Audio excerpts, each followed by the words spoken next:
Graça e paz do Senhor, queridos. Graça e paz do Senhor Jesus. Amém. Quantos estão alegres essa noite? Glória a Deus. Glória a Deus. Amados, é com muita alegria que a gente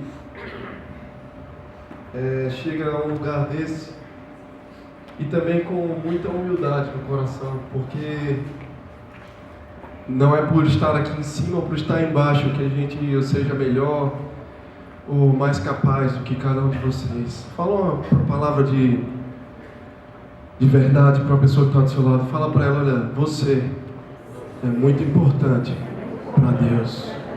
Você tem um chamado. Você não está aqui por acaso. Queridos, eu estava aqui louvando e, sinceramente, eu acho que a minha vontade, o meu desejo mesmo estaria sendo, nesse momento agora, me prostrar, me ajoelhar e me derramar em lágrimas diante do Senhor. Mas eu preciso ministrar essa palavra. Hoje sabemos que muitas pessoas estão com dificuldade de chegar até aqui, mas os que chegaram até esse lugar, nós vamos também interceder por aqueles que não puderam chegar. Nós vamos orar também por eles. Mas eu queria convidar você, amado, diante de uma situação que a gente está vivendo justamente no contexto do Brasil, cidade de Natal, nosso estado. E a gente tem percebido que algumas coisas têm acontecido que, na verdade, tem estimulado questões até mesmo dentro das igrejas sobre algumas coisas que a gente pode fazer para a sociedade, para esse país. Não sei se vocês sabem, mas já não é mais Natal para Cristo, é Nações para Cristo, né? E a gente crê nisso, porque daqui pode sair um que vá para um outro país e seja um boca de Deus naquele lugar. Eu sou testemunho vivo do que o NPC fez na minha vida. Eu cresci aqui desde os meus 15 anos de idade, 17 anos, comecei a tocar aqui, ministrar louvor, aprendi muito aqui. Então eu queria dizer que todos da equipe, todos que fazem parte da minha vida, Igor, Guga, cada um de vocês, o Natal para Cristo é muito importante para as nossas vidas. Apesar de alguns pastores ainda não compreenderem isso, apesar de alguns líderes de igreja, não porque eu seja um pastor e esteja aqui falando, porque eu não quero falar o nome da placa, mas Natal para Cristo, Nações para Cristo, ele tem edificado vidas, ele é importante para a nossa vida.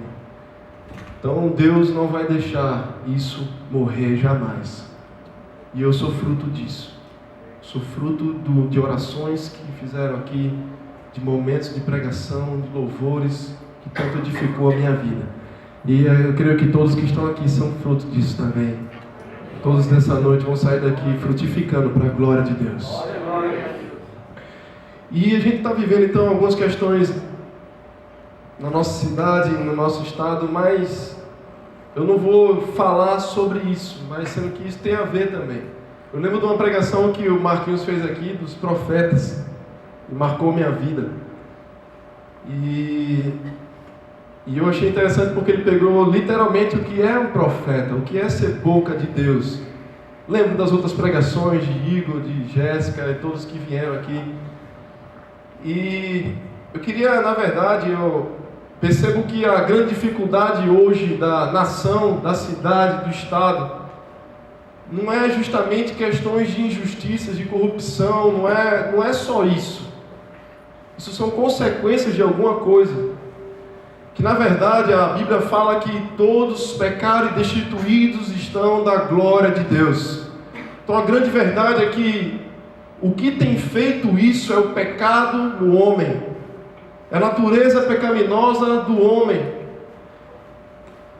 Para que esta nação seja sarada do pecado e da corrupção, miséria, fome, drogas, injustiças sociais, criminalidade, etc., o Senhor precisa de profetas, pois eles são instrumentos fundamentais de Deus para chamar o povo ao arrependimento. Não sei se você percebe, mas nos grandes avivamentos que aconteceram, eles não aconteceram com movimentos, movimentos que fossem placas de igreja, ou movimentos que fossem jovens no meio da rua e fazendo muitas coisas. Eu não sou contra, mas o movimento, na verdade, o avivamento puro, genuíno de Deus, é quando profetas se levantam como boca de Deus para proclamar a verdade do Senhor, para que haja arrependimento.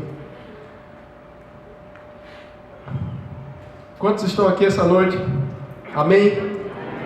Embora o Senhor tenha enviado a vocês, os seus servos, a palavra de Deus diz em Jeremias 25, 4 e 5, tem enviado a vocês, os seus servos, os profetas, dia após dia. Vocês não os ouviram, nem lhes deram atenção quando disseram: converta-se cada um do seu caminho mau e das suas más obras. Nós estamos aqui, amados, justamente sendo capacitados, e você vai entender esse propósito essa noite. Endureceram o coração e não ouviram a lei e as palavras que o Senhor dos Exércitos tinha falado pelo seu Espírito, por meio dos antigos profetas. Por isso o Senhor dos Exércitos irou-se muito. Zacarias 7:12. Então a grande verdade é que as consequências das injustiças, as drogas, a criminalidade, as coisas que nós temos visto, ela é fruto do pecado. Fruto do pecado, amados. Profeta no grego significa proclamador, e no hebraico aquele que testemunha ou testifica o seu ministério e o seu verdadeiro ofício. Isso fica bem claro em Ezequiel capítulo 33, versículos 7 ao 9. Profeta, então, no grego, proclamador. No hebraico, aquele que testemunha ou testifica o seu ministério, o seu verdadeiro ofício. E aí, Ezequiel 33, versículos 7 ao 9. Filho do homem, eu fiz de você uma sentinela para a nação de Israel. Por isso, ouça a minha palavra e advirta-os em meu nome. Quando eu disser ao ímpio que é certo que ele morrerá, e você não falar para dissuadi-lo dos seus caminhos, aquele ímpio morrerá por sua iniquidade, mas eu considerarei você responsável pela morte dele. Entretanto, se você de fato advertir o ímpio, para que se desvie dos seus maus caminhos e ele não se desviar, ele morrerá por sua iniquidade e você estará livre da sua responsabilidade. Fala a pessoa que está do seu lado: nós temos uma grande responsabilidade. Você percebe então que a questão do profeta para esta nação, o profeta então no grego é aquele proclamador, no hebraico aquele que testemunha ou testifica o seu ministério. Confio, eu creio justamente no dom da profecia, creio na revelação que Deus dá direcionada a algumas pessoas. Acontece isso ainda. Mas literalmente o texto, quando ele quer nos ensinar a palavra de Deus, é o sentido então original profeta, que principalmente, prioritariamente, ele não seja falar de revelações, falar daquilo que eu vi, ou para alguma pessoa, ou para alguém que esteja ao meu lado, mas sim o sentido, na verdade, original é proclamador no grego. Então, para a gente entender que eu sou um profeta, então é porque eu entendo que Deus me chamou para ser um proclamador. Então não é um chamado pastoral, não é um chamado para ser evangelista, não é um chamado apostólico, não é um chamado de diversos dons, mas mestre, ensino e qualquer outra coisa, mas um chamado geral. Deus tem um chamado específico para cada um de nós. Deus tem um chamado para cada um de nós. Há pastores aqui nesse lugar, há líderes de jovens, líderes de crianças, de mulheres, mesmo que você não esteja vendo, mas Deus vai confirmar na sua vida. Mas tem um chamado geral para todos nós. Tem um chamado geral para todos nós que estamos aqui. Proclamar a palavra de Deus. Proclamar a verdade do Senhor. Quantos que estão aqui essa noite entendem esse chamado? Proclamar a verdade do Senhor. Profetas, nós somos sendo usados por Deus, boca de Deus para solucionar muitas coisas que os nossos olhos não estão vendo serem solucionados. Porque se nós estamos ainda vivos é porque Deus ainda vai fazer, eu creio nisso, um grande avivamento, amados. Mas não vai ser avivamento de movimentos ou de religiosidade, mas sim um avivamento de pessoas se arrependendo dos seus pecados cada vez mais. Pessoas se prostrando e chorando, porque se nós estamos aqui numa quantidade de 100 pessoas, a gente pode muito bem impactar 100 lugares que a gente chegar, proclamar a palavra de Deus aonde quer que a gente chegue. Esse é o sentido da palavra profetas para essa nação, e o Marquinhos frisou muito bem isso, proclamando então a verdade das pessoas para que elas venham a se arrepender. Profetizar, portanto, significa proclamar ao homem o seu pecado e a salvação plena que Deus lhe preparou em Cristo, chamando-o ao arrependimento, porque o Espírito de vida, o Espírito de toda a verdadeira profecia, diga assim, é dar testemunho. Fala essa noite, é dar testemunho de Jesus. Apocalipse 19:10. Então o Espírito de toda a verdadeira profecia é dar testemunho de Jesus. A grande verdade é que há uma dificuldade nossa, porque eu justamente cresci num ambiente, né, aquela coisa pentecostal, aquele negócio, e eu sou, meu irmão, tenho o dom de falar em línguas, eu também não fico enfatizando isso, nem falando aqui, mas isso Deus dá particularmente a cada um como Ele quer, da forma que Ele quer usar. E o dom de falar em línguas, na verdade, ele é então para edificação de si mesmo. Vale muito mais eu falar em línguas que as pessoas entendam do que naquilo que eu falo e tantas coisas e elas não compreendam. Por isso que o dom de falar em línguas é edificar a si mesmo, você com Deus, edificando a sua vida. Mas eu não vim falar justamente de doutrina da minha igreja, doutrina de pentecostal, doutrina batista, doutrina, não. Estou falando da doutrina bíblica, da palavra de Deus. O ensinamento verdadeiro é esse, queridos. A grande verdade é que há uma dificuldade de a gente entender. Quando a gente escuta o nome profetas, a gente já pensa, oxe, é aquele cara que vem no meio da gente, vai sair correndo e falando aquilo tudo, e joga o cabelo em cima de mim, e dança para um lado, dança para o outro, e faz aquela coisa. Eu cresci num ambiente muito complicado. Aquela coisa que vem na igreja, no púlpito, aí o camarada pega a Bíblia lá, aí abre o texto para Ezequiel 33, 7 ao 9, aí, filho do homem, aí fecha a Bíblia já, né, já fechou, e começa, aí desce no púlpito, eu vim aqui dizer que Deus está falando, que não sei o que, que vai para lá e vai para cá, e começa a falar. Esse não é o profeta de Deus, amados. Eu digo isso com toda certeza da palavra de Deus.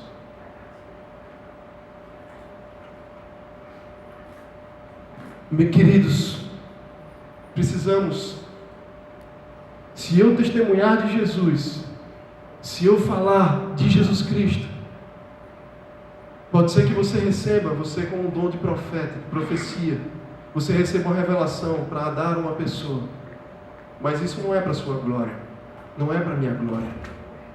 Como eu já tive revelações de algumas coisas na vida de alguém, e eu não fiquei expondo aquela pessoa, nem fui no lugar e vamos fazer um movimento aqui que eu tenho uma coisa para revelar para alguém. Não, eu fui até aquela pessoa e disse, está acontecendo isso na sua vida, querido? Tá. Vamos orar então. Vamos orar para que você venha se converter, se transformar. Você percebe então que todos nós temos um chamado geral, proclamar a palavra de Deus. Profetas, vocês, profetas para esta nação, é tempo de a gente se despertar, para que essas coisas que estão acontecendo aí, que a gente tem ligado na televisão e temos visto,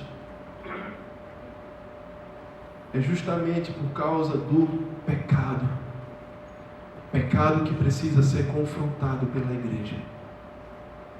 É o momento então de a igreja agora se despertar para umas coisas que ela vinha se fechando no seu mundinho. Ela vinha se fechando nas suas quatro paredes e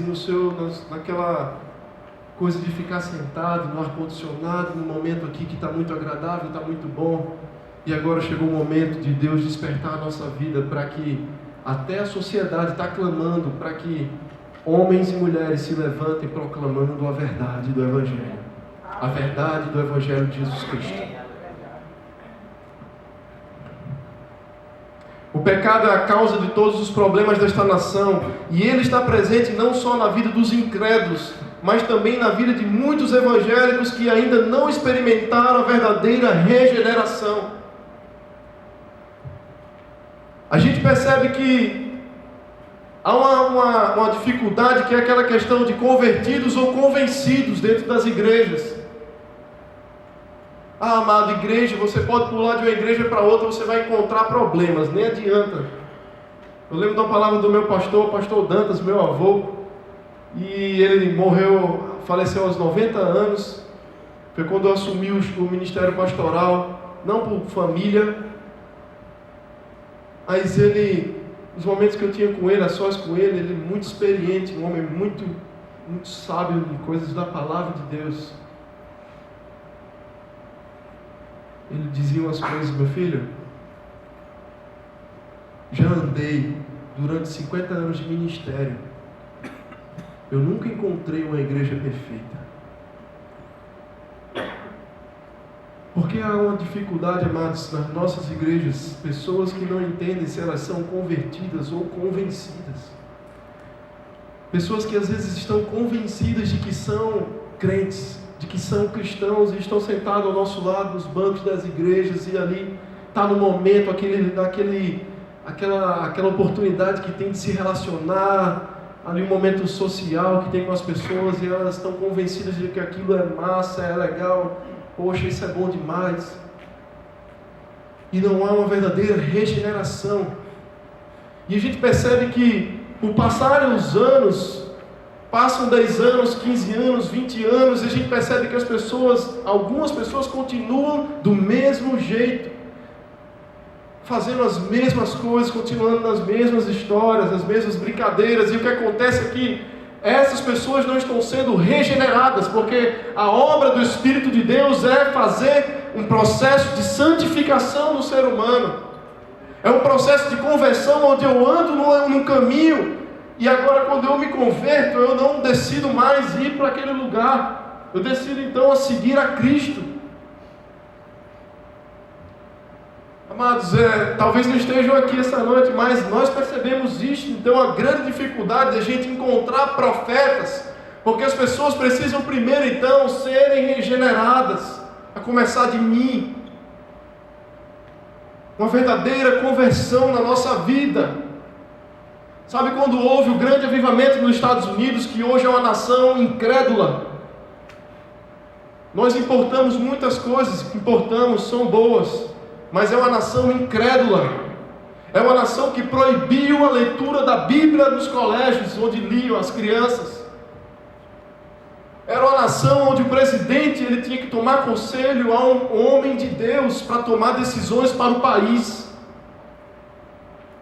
E a gente lembra como era os Estados Unidos. Agora olha para cá, como o Billy Graham, que chegava ao lado do presidente. Billy Graham, e aí, o que a gente faz? Qual a decisão que a gente pode tomar? Mas hoje, amados, abominado a palavra de Deus. Não se pode mais proclamar a verdade como era antes. E as igrejas que estão lá, muitas se voltaram para o sensacionalismo. Somente sentir a presença de Deus. E eles se satisfazem somente com aquele momento que estão nos cultos ali está tudo bem, está bom demais. Liga a sua televisão, você vai assistir. E está bom demais, está legal, daqui a pouco sai convencidos. E não fazem a diferença. Por isso a nação dos Estados Unidos está do jeito que está. Nós não queremos a nação do Brasil assim. Nós não queremos a cidade de Natal desse jeito. Profetas para esta nação. Fala com um semblante bem legal assim para uma pessoa que está do seu lado. Ei, querido. Ei, querida. Está aí prestando atenção. Aí fala para ela, olha só, Deus nos quer convertidos, amor. Deus não quer convencidos. Amados, a falta de profetas para esta nação. Preste atenção, olha só, olha para cá. Nos púlpitos, nos templos, no Congresso Nacional, nas empresas, nos tribunais, escolas, meios de comunicação de massa, lares, etc. A maioria dos chamados crentes está muito comprometida com seus projetos pessoais, com sua estrutura denominacional, conivente com as mazelas do próprio meio evangélico em que vive, omissa, alienada, apática com toda a miséria moral e espiritual que escraviza a nação, a qual por isso vai sendo devorada, exaurida e devastada por Satanás e por seus demônios que usam homens corruptos em todos os setores da vida social, econômica, política e religiosa. A grande verdade então é que na maioria dos lugares onde poderíamos estar impactando esse mundo, nas escolas, nos tribunais, no Congresso, você lembra aquele pessoal que a gente votou que dizia, meu irmão, quando eu chegar lá, quando eu estiver lá, eu vou fazer a diferença lá dentro. Eu vou ser boca de Deus, eu vou mudar as leis, eu vou fazer isso. É quando o cara chega lá dentro, ele é consumido pelo pecado, a corrupção, a maldade, e domina a mente daquele cara. Aí quando você olha, depois de um ano, as reportagens é o contrário do que ele estava falando, de tudo que ele estava dizendo. Nas escolas, nos tribunais, nos nossos lares, meios de comunicação social. Mas a grande verdade, amados, é que muitos crentes em Jesus, eles estão mais preocupados consigo mesmo, mais preocupados com aquilo que Deus pode me dar, mais preocupados com aquilo que eu posso ter, do que com aquilo que eu posso proclamar a verdade onde quer que eu esteja. E aí a nação, ela está sendo, na verdade, sacudida. Nós temos, amados, nós temos mais ou menos 25% da nação, aproximadamente 25% evangélicos. Evangélicos. Está surtindo efeito?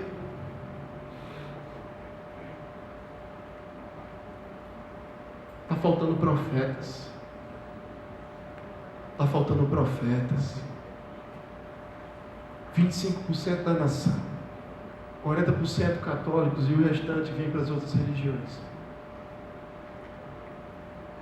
Significa então que muitos estão pensando mais em si mesmo, do que eu posso ter, daquilo que eu vou conquistar, daquilo que eu vou para a igreja, e se não for uma palavra para mim, daquilo que eu pensava que eu estaria ouvindo, queria ouvir, então, meu irmão, não está legal não hoje. Não é aquilo que eu queria. A palavra de proclamar a verdade de Deus, ela traz esse incômodo no nosso coração, porque nós temos uma grande responsabilidade, irmãos. Com a pessoa que está do seu lado, com as pessoas do seu colégio, na sua faculdade, com as pessoas do seu trabalho, aonde Deus lhe colocar. Onde Deus colocar a planta dos teus pés. Mas eu percebo que nas igrejas, e eu como pastor vejo essa dificuldade, que a maioria das pessoas, elas querem estar naquele momento que está lá em cima do púlpito ali, e, poxa, eu quero estar cantando, eu tenho que estar tocando, eu tenho que estar pregando lá em cima do púlpito. Não, eu tenho que ser aquela pessoa que vai estar ali dançando com aquele grupo de dança ali, eu tenho que ser aquele. Eu preciso ficar, outros pensam, preciso ficar sentado aqui que outros fazem por mim. Está muito bom no meu lugar, está muito bom aqui na minha igreja, está muito bom no meu cantinho, e outros estão fazendo, aí liga a televisão, olha lá, está vendo na revista, está vendo ali na televisão, está vendo na internet, olha, a galera está fazendo lá. Está bom demais para mim aqui, estou bem sossegado. Temos de entender que a nossa missão é condenar o pecado em todos os níveis da vida desta nação, deixando também de anunciar a plena salvação que é em Cristo, irá trazer sobre este país o juízo, do qual não será poupado o chamado povo de Deus acomodado ao pecado. A grande verdade então é que quando Deus trouxer juízo, e para aqueles que não se tornaram responsáveis em proclamar a verdade de Deus, serão então cobrados por aquilo que eles poderiam ter feito. Jesus Cristo falando para os discípulos, a gente percebe um texto na palavra de Deus que é muito sério isso. Senhor, Senhor, muitos dirão em meu nome, Senhor, Senhor, nós expulsamos demônios, curamos enfermos, falamos novas línguas. Aí eu vos direi abertamente, apartai-vos de mim, vós que praticais a iniquidade. Não sou contra então a isso, não, amados. Mas isso é consequência de uma vida com Deus, isso que Deus vai fazendo na nossa vida. Mas nós não podemos chegar, porque para os judeus, aqueles que falavam Senhor, Senhor, o escravo que chegava para o seu senhor e dizia Senhor, Senhor, ele era uma pessoa muito próxima a ele. Quando ele dizia só uma vez Senhor, é porque ele tinha uma distância com aquele seu senhor. Mas Senhor, Senhor, identifica então uma proximidade com o seu Senhor. Percebe então que é, na verdade, para a igreja que Jesus está falando.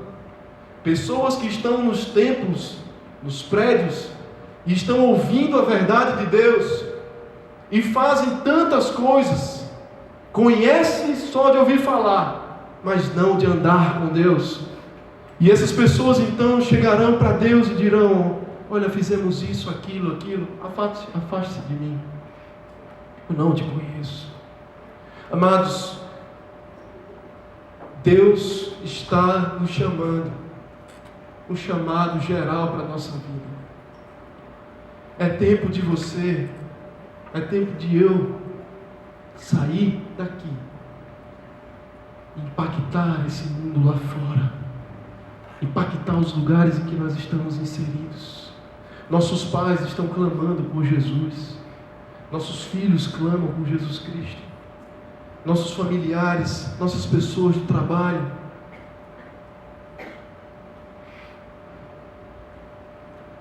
Diga assim: eu não ficarei calado. Aleluia. Prioritariamente, profetizar não é predizer o futuro, nem trazer visões ou revelações. Eu estou dizendo aqui, prioritariamente, profetizar não é predizer o futuro, nem trazer visões ou revelações para pessoas em particular. Profetizar é proclamar aos homens, no poder do Espírito, a palavra de Deus. Levantarei do meio dos seus irmãos um profeta, como você, porém as minhas palavras na sua boca, Deuteronômio 18:18. Agora ponham em sua boca as minhas palavras, Jeremias capítulo 1, versículo 9. Proclamar no poder do Espírito a palavra de Deus, independente da minha idade, da sua idade. Porque poderia subir um pastor aqui que ele esteja envolvido ou esteja tão bem visto na sociedade, as pessoas olham para ele, olha aquele cara ali, ele está no meio social, está ali, aquele ali eu vou ouvir, aquele ali, quando é Igor não está tão assim, Carlinhos louvando, poderia ser fulano de tal e cicrano.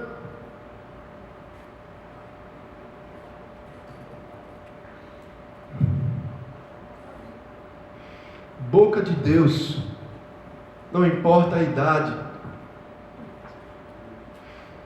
Quando eu entendi o chamado de Deus na minha vida, eu tive que abrir mão. Isso é para alguém que está aqui nesse lugar e precisa ouvir, e eu sempre quero testemunhar disso. Eu estava para casar, trabalhando numa empresa no aeroporto que não ganhava um salário ruim.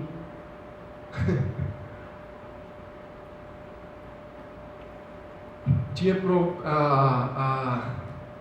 a possibilidade de a empresa, na verdade ela já está no Brasil inteiro, a empresa que eu trabalhava.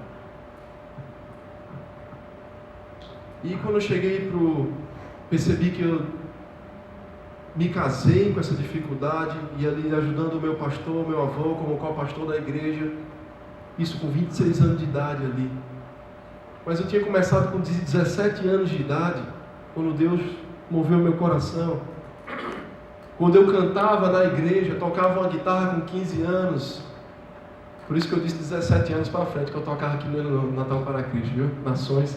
E eu com 15 anos, 16 anos, eu tocava na igreja com a guitarra lá e me achava aquele cara e saía da igreja, não era nada, eu era um convencido. Eu fui para um retiro vocacional, Palavra da Vida, em Recife. Eu cheguei nesse retiro sem... vou para um retiro. Como um desses do ACAMPC, que para mim também já fiz parte do ACAMPC. E cheguei lá no retiro, eles fizeram um momento ali, chamaram à frente as pessoas, o pastor pregou, eu nem conhecia ele, o Nelson Bomilca, que hoje para mim é referência na música, na ministração da palavra através da música. E o Nelson Bomilca estava lá louvando, tocando com aquele seu violãozinho de uma maneira tão simples, ministrando a palavra de Deus. E ali ele, no final ele disse: eu queria convidar à frente, jovens, vocês que hoje recebem o chamado de Deus específico na vida de vocês. E onde eu estava, eu comecei a ver uns jovens indo para frente ali, saindo dos seus lugares. Aí eu fui lá, eu disse: eu vou acompanhar também. Me ajoelhei lá, fui à frente. E ele disse: vocês não estão aqui à frente em vão. Aqui há pastores, aqui há profetas, aqui há evangelistas. E começou a arder no meu coração o chamado de Deus para o ministério pastoral naquele dia. Você percebe que quando a gente diz arder o chamado pastoral, parece mais com que eu seja um que esteja na mídia, eu seja mais um que fale aquilo que os outros vão querer ouvir. E chamado pastoral deveria arder no nosso coração. E eu creio que há pessoas nessa noite que são chamados para ser pastores nesse lugar. E quando eu estava no trabalho, ali na empresa, aos 26 anos, trabalhando, me dedicando, eu tive que, perto de casar, falei: olha, amor, eu acho que vou ter que tomar uma decisão que não está mais dando. Meu avô está muito debilitado e tal. E comecei a falar, e era noivo da Larissa, ali minha esposa. E comecei a conversar com a igreja, com a liderança. Está aqui um presbítero da nossa igreja e outros também aqui. Eu cheguei ali para eles e falei: olha, pessoal, eu não estou mais dando conta da igreja e do meu trabalho, eu não sei como é que está, não vou mais dar conta, vocês estão ligando para mim quando eu estou no trabalho, e aí como é que fica isso? E a gente sentou com a liderança, a diretoria, junto com o pastor presidente, e ali eu disse tudo o que eu precisava. Ele falou: não se preocupe não, nós vamos arcar com aquilo que você precisa, com as suas necessidades. E fui pegando tudo aquilo que tinha lá da empresa, a administração, eles deixavam tudo nas minhas mãos. Sendo que chegou um dia que eu falei isso para ele: olha, cara, eu tenho que sair. E eu vi no semblante dele: meu irmão, tu vai para onde, bicho? Conseguiu outra coisa, foi? Emprego melhor? Não, vou falar com o diretor. Vamos tentar conversar. Não dá mais não, cara. Por quê? Não, porque Deus confirmou na minha vida o chamado pastoral. Pastor? Pastor? Meu irmão, chamado pastoral que eu tenho na minha vida. E eu não estou mais conseguindo dar conta das duas coisas. Você pode fazer um acordo para mim, cara? Ele disse: Samuel, eu posso. Da porta da frente que você entrou, você vai sair pela porta da frente. Ele fez um acordo comigo e deu tudo que eu deveria receber. E isso eu estava perto de casar. Deus abençoou. Queria dizer, amados, que chamado específico que Deus tem na nossa vida, vozes humanas não podem apagar. Aleluia. Vozes nenhuma, amados. Não seja mais um daqueles que vai falar o que os outros querem ouvir. Seja aquele boca de Deus que fala a palavra de Deus. Glória a Deus. Então abra a mão do seu chamado. E para finalizar,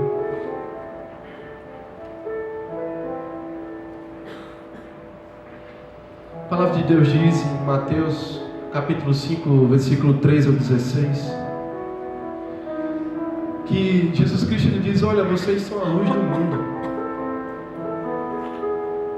vocês são o sal da terra. Ser luz, então, e ser sal é aquilo que vai impactar, aquilo que vai preservar a verdade de Deus no mundo. Por incrível que pareça, parece que a gente olha e pensa com uma mentalidade pessimista. A gente olha para frente e diz, a gente olha para frente e fica: poxa, como é que vai ficar o mundo daqui a 5 anos? Eu digo: olha, eu não sei, meu irmão. Eu creio que vai ser muito mais vidas se convertendo a Cristo. Vai ser muito mais pessoas chorando aos pés de Jesus. Vai ser muito mais pessoas sendo impactadas e se arrependendo dos seus pecados. Se as injustiças ainda estiverem acontecendo, a criminalidade, hoje a gente sai daqui, como eu saí da minha casa, estava lá, descia, pisei no pé fora lá da casa, veio um cara, deparou o carro, puxou o freio de mão com a arma: ei, passa tudo aí, meu irmão. Eu disse: cara, pode levar o que você quiser. Eu segurei minha esposa: leve, meu irmão, o que você quiser.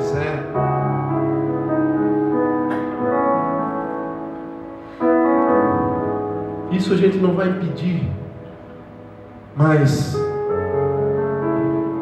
talvez num percentual pequeno que nós temos aqui hoje, onde nós pisarmos, aonde a gente chegar,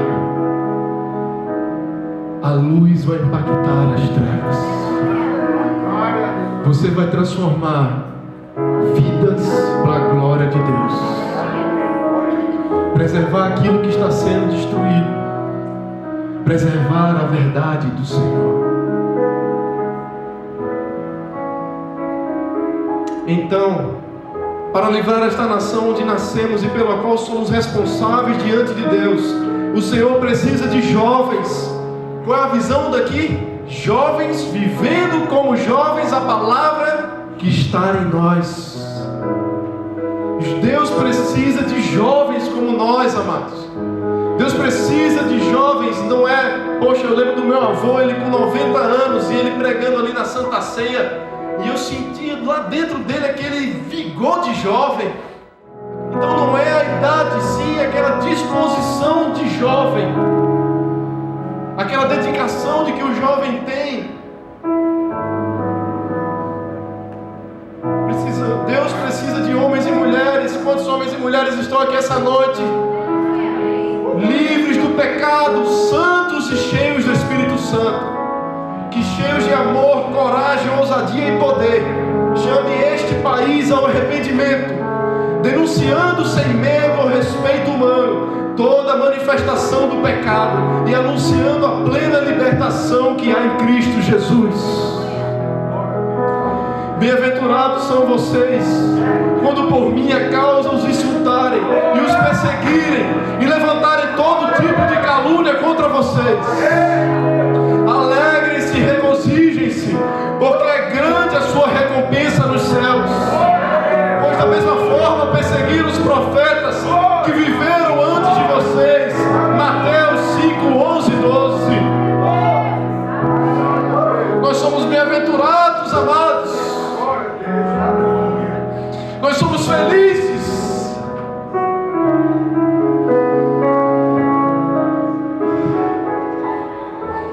O Espírito de Deus está bradando no teu coração, aqueles que estão dispostos essa noite.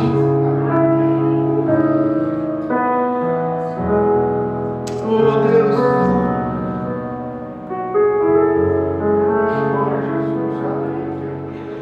se alegrar e se regozijar por ser perseguido, Senhor, isso é para poucos, Pai.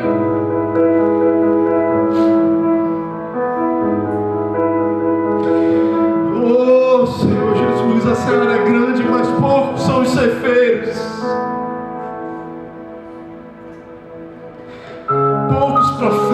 boca do Senhor. Oh, Pai.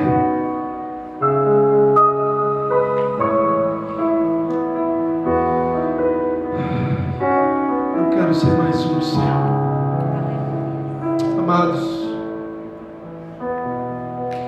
o verdadeiro profeta, depois de adorar ao Senhor, ouvir sua palavra e interceder pelos homens, sai do altar cheio do Espírito de amor e poder para proclamar aos homens acerca do pecado, da justiça e do juízo. João 16:8, chamando-os ao arrependimento. Marcos 1:15, o tempo é chegado, o reino de Deus está próximo. Arrependam-se e creiam nas boas novas. Se Deus te chamar para trazer em específico uma revelação para uma pessoa, não deixe de trazer, de entregar. É um chamado específico de Deus. Agora um chamado geral para a sua vida.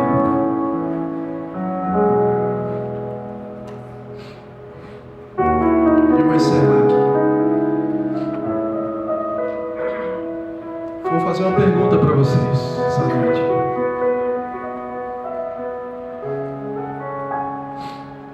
Estamos dispostos a ser como os profetas que o Senhor precisa para condenar o pecado, chamando os homens para o arrependimento, para o novo nascimento genuíno e para o seu reino? Vou perguntar mais uma vez, queridos, estamos dispostos a ser os profetas que o Senhor precisa para condenar o pecado, chamando os homens para o arrependimento, para o novo nascimento genuíno e para o seu reino? Quantos estão dispostos nessa noite?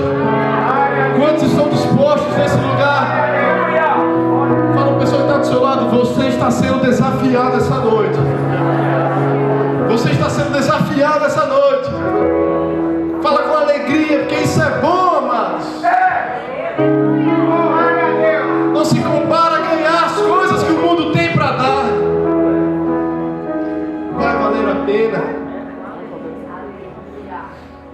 Para acabar, experimentemos primeiro em nossa própria vida a plena libertação do pecado e do amor ao mundo. Ninguém poderá condenar o pecado se viver na sua prática. 1 João capítulo 3, versículos 6 ao 10. E segundo, sejamos cheios do Espírito Santo. Mas quanto a mim, graças ao poder do Espírito do Senhor, estou cheio de força e de justiça, para declarar a Jacó a sua transgressão e a Israel o seu pecado. Miqueias 3:8. 1 Coríntios 14:1. Sigam o caminho do amor e busquem com dedicação os dons espirituais, principalmente o dom de profecia. 1 Coríntios 14:1. Atos 2:17 e 18. Nos últimos dias, diz Deus, derramarei do meu espírito sobre todos os povos. Os seus filhos e suas filhas profetizarão. Aleluia. Queria convidar você a ficar de pé nessa noite.